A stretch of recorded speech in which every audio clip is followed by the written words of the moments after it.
Welcome to my YouTube channel, The N Speaks, a channel of hope and inspiration.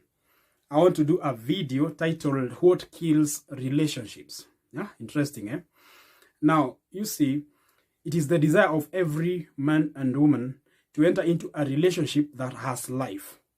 But it's a rare occasion, and which is very unfortunate, that when people get into a relationship, it does not last.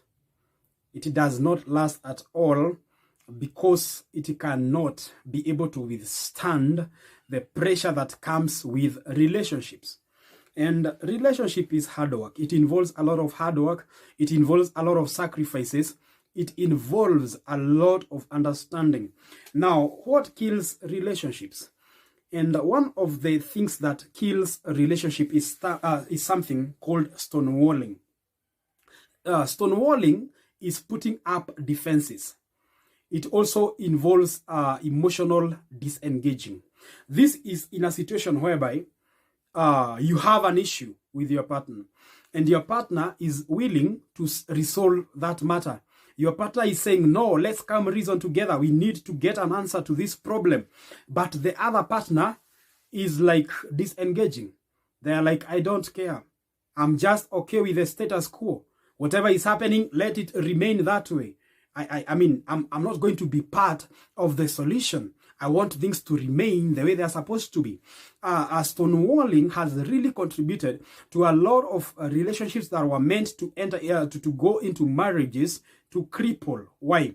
Because the moment people fail to talk, the moment people fail to reach an agreement, because an agreement can only come through dialogue, can only come through talking, and it brings understanding. Now, when people reach a point and realize they cannot have a commonality of solving issues, when they start stonewalling, when they disengage their emotions, when they start building defenses, that when I want to ask you something, you build a defense. When I want to engage you, you build a defense. Now it becomes a problem, and it becomes a factor that contributes to to relationships not working, or it kills a relationship that was meant to be. Number two is control. Some of the relationships, there is a great control mechanism, that people are very controlling. And the control comes because of two things, one being fear, and the other one being insecurity. Now, there is that fear of the unknown, because one of the partners does not know what will happen. All right, because these are two people coming from different backgrounds, having different ideologies and opinions, divergent opinions about life. So they are not so much sure about the next course of action. They are uncertain about the future of that relationship. So the moment there will be that fear, it brings control. People start controlling each other, that when someone else is going to work, you can't give them space because you want to know, what are they doing? Who are they with?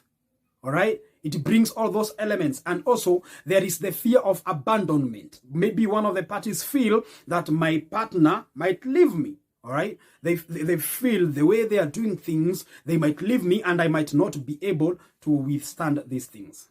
Number three, criticism. Criticism.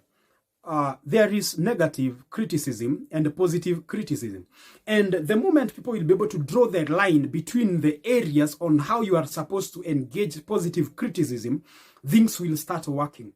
Because you cannot just be a negative criticizer. Yes, things can work against your wishes. Things will work against what you know, because there is what we know. There is that order that has been set up by your mindset, that you believe things are supposed to be done in this way.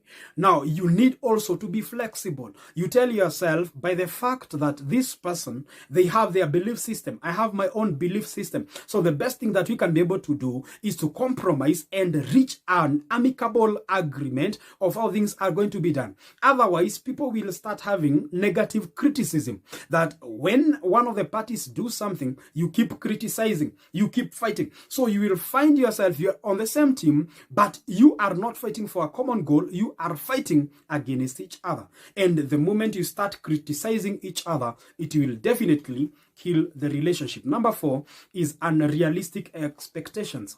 And this is one of key thing that has really messed a lot of people, because sometimes when people go into a relationship, they go with a set of undefined expectations. They go with, I want to achieve this within a year. I want to achieve this within 2 years and something like that.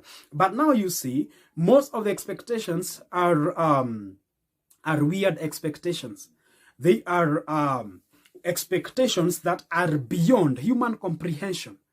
Do you get my point? So the moment all these things are happening, they will either build or cripple the relationship, because one of the parties that has these expectations will feel that my expectations are not being met. And when the expectations are not being met, it means that there is something, there is a conduit. There is something within that relationship that has died, because maybe one of the parties was to fulfill a certain given obligation, but because of lack of capacity, they cannot be able to fulfill it. So at the end of it all, it means that there are some things that will start dying or will stagnate within the relationship.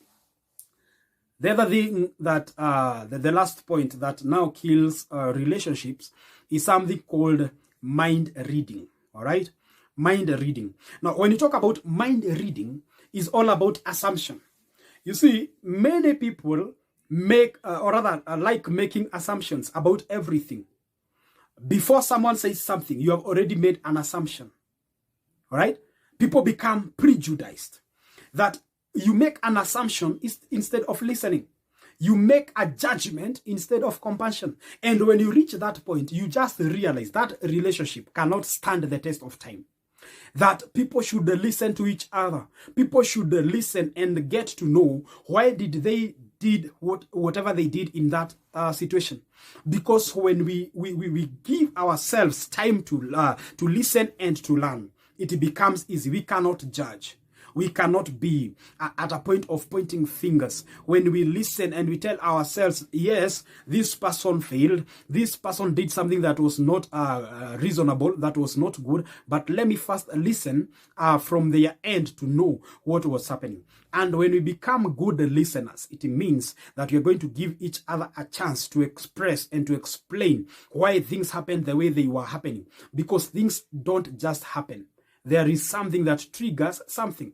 When you see someone having anger issues, it is being triggered by something. When you see someone having a certain fear, a certain phobia, it has been triggered by something. So ask yourself, what is triggering? What is behind this manifestation?